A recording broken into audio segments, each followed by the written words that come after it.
नमस्कार दोस्तों, मैं राहुल आपका स्वागत करता हूं एक बार फिर से। और आज का हमारा टॉपिक रहने वाला है कार्तीय चिन्ह परिपाटी। क्लास 10th के लिए पढ़ रहे हैं और इस चिन्ह परिपाटी को पढ़ने का उद्देश्य यह है कि हम जो आंकिक प्रश्न करेंगे उसके लिए इस चिन्ह परिपाटी को समझना जरूरी है। तो यही हमारा उद्देश्य है और अगले वीडियो में हम इसी के अकॉर्डिंग अवतल दर्पण और उत्तल दर्पण के लिए हम आंकिक प्रश्न करने वाले हैं।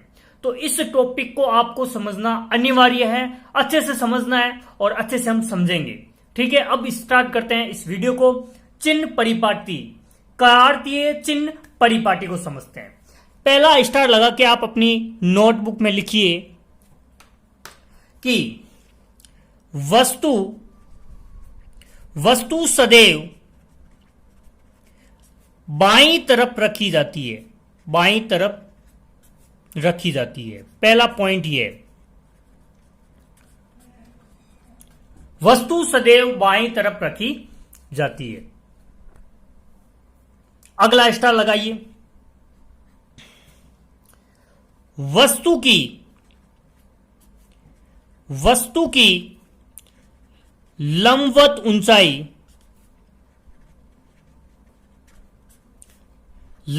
ऊंचाई धनात्मक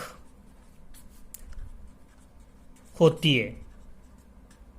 ठीक है, अब देखो इसको डायग्राम पे। ये बाईं तरफ है तो वस्तु सदैव कहां पे रखी जाएगी? बाईं तरफ रखी जाएगी। ठीक है, तो और वस्तु का ये मैं एक तीर बना देता हूं वस्तु के रूप में, और इसका जो लंबवत ऊंचाई होगी वो सदैव कैसी होगी? हमेशा प्लस होगी। क्या होगी? हमेशा प्लस होगी। ठीक है, आपको समझ में आया होगा। ठीक है, अगला स्टार लगा के लिखिए। आपको लिखना है वस्तु का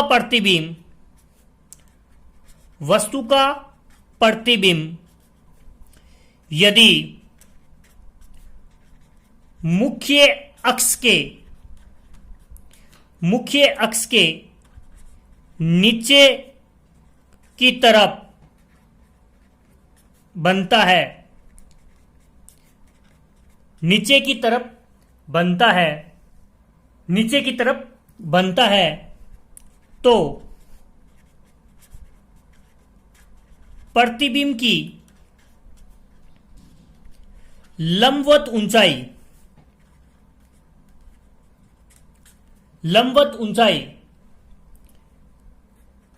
ऋणात्मक होगी। ठीक है, इसको समझो। ये मुख्य अक्ष का ऊपर वाला भाग है, ये नीचे वाला भाग है। यदि वस्तु मुख्य अक्ष के नीचे की तरफ बनती है उसका प्रतिबिंब, तो सदैव उसकी ऊंचाई क्या होगी? ऋणात्मक होगी। आपको ये ध्यान में रखना है। ठीक है, अगला स्टार आपको लिखना है, यदि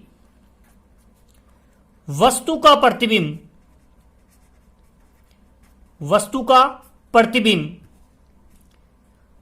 मुख्य अक्ष के ऊपर बनता है तो लंबवत ऊंचाई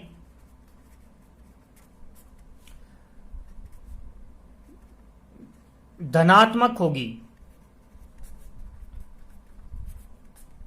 देखो, ऐसी जैसे कि आपकी छठी स्थिति है अवतल दर्पण में, और उत्तल दर्पण की सभी स्थितियों में दर्पण है वो क्या बनता है आपके?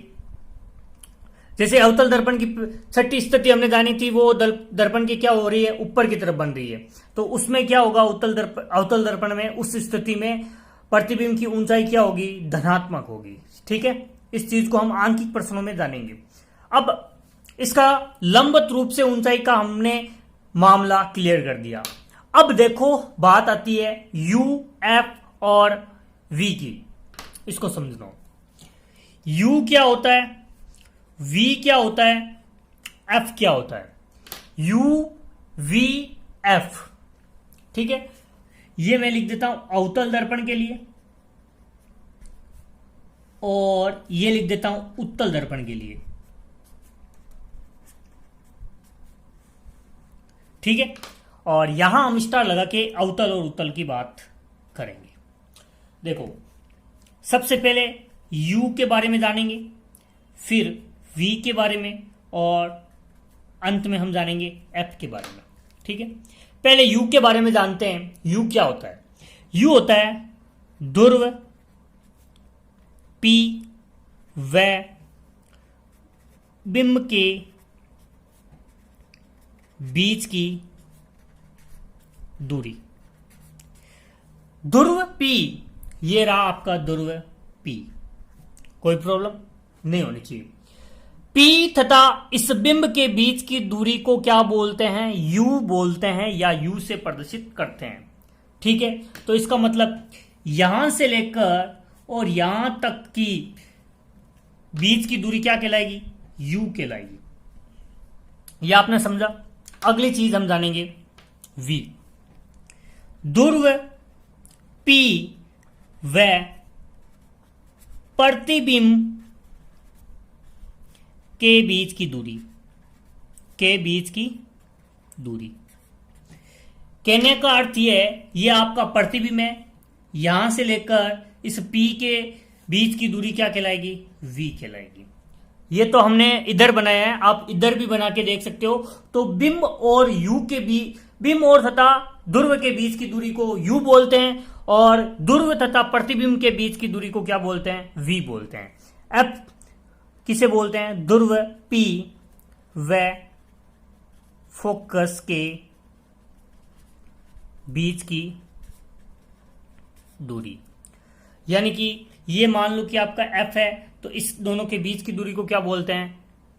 f बोलते हैं, स्मॉल f। ठीक है, अब बात करते हैं बायां और दायां भाग की। बायां भाग, बायां भाग है, उसमें सभी क्षैतिज दूरियां ऋणात्मक होगी। ठीक है, बायां भाग क्या हो गया? सभी क्षैतिज दूरियां सदैव ऋणात्मक होगी। यानी कि बाईं तरफ जो भी दूरियां हैं इधर की तरफ सभी क्या होगी? ऋणात्मक होगी। ठीक है, अगली चीज दायां, सभी क्षैतिज दूरियां क्या होगी? धनात्मक होगी। ये चीज आपको समझनी है। ठीक है, आपने इसको समझा। अब एक बार इसको रिवाइज करते हैं। वस्तु सदैव बाईं तरफ रखी जाएगी। वस्तु की लंबवत ऊंचाई सदैव क्या होगी? धनात्मक होगी।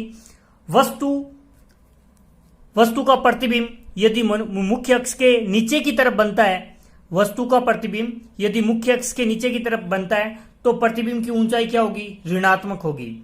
यदि वस्तु का प्रतिबिंब मुख्य अक्ष के ऊपर की तरफ बनता है तो हमेशा धनात्मक होगी। ठीक है, u क्या होता है? ध्रुव तथा बिंब के बीच की दूरी। v क्या होता है? ध्रुव तथा प्रतिबिंब के बीच की दूरी। और f क्या होता है? ध्रुव तथा फोकस के बीच की दूरी को क्या बोलते हैं? f बोलते हैं। ठीक है, बाईं तरफ सभी क्षैतिज दूरियां क्या होती है? ऋणात्मक होती है। बाईं तरफ सभी क्षैतिज दूरियां क्या होती है? धनात्मक होती है। ठीक है, अब क्षैतिज को समझना है, तो क्षैतिज को कैसे समझेंगे? इसको समझते हैं क्षैतिज।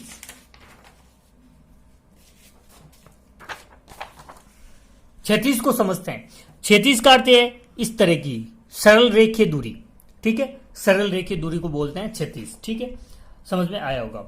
तो यहां ध्रुव से लेकर बिंब के बीच की दूरी को u बोलते हैं, और ध्रुव से लेकर बिंब प्रतिबिंब के बीच की दूरी को v बोलते हैं। ध्रुव से लेकर f के बीच की दूरी को क्या बोलते हैं? f बोलते हैं। ठीक है, फोकस के बीच की दूरी को बोलते हैं f। बाईं तरफ सभी क्षैतिज दूरियां क्या होगी? ऋणात्मक होगी। दाईं तरफ सभी क्षैतिज दूरियां क्या होगी? धनात्मक होगी। ठीक है, अब देखो, अब आपकी बात आती है u। अवतल दर्पण में u क्या होगा? ऋणात्मक होगा, सदैव ऋणात्मक होगा। ठीक है, और उत्तल दर्पण में भी सदैव ऋणात्मक होगा। u क्यों होगा? क्योंकि सदैव बाईं तरफ रखा जाने वाला है। वस्तु कहां पे रखी जाएगी? बाईं तरफ रखी जाएगी, इसलिए u का मान सदैव ऋणात्मक होगा दोनों दर्पण में। ठीक है। V का मान अवतल दर्पण में 5 स्थितियां आपके बाईं तरफ बनती है तो V का मान क्या हो जाएगा, ऋणात्मक हो जाएगा। और उत्तल दर्पण में सभी स्थितियां दाईं तरफ बनती है तो इसका मान क्या हो जाएगा, धनात्मक हो जाएगा। ठीक है।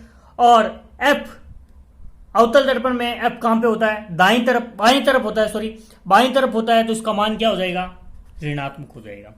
और उत्तल दर्पण में फोकस कहां पे होता है, आपके दर्पण के पीछे होता है, इसलिए इसका मान भी क्या हो जाएगा, प्लस हो जाएगा। ठीक है। आपको समझ आया है तो इस वीडियो को लाइक कीजिए, अपने दोस्तों के साथ शेयर कीजिए, और जिसने अभी तक इस चैनल को सब्सक्राइब नहीं किया है वो प्लीज इस चैनल को सब्सक्राइब करके हमें मोटिवेट जरूर कीजिए। धन्यवाद दोस्तों, आज के लिए बस इतना ही।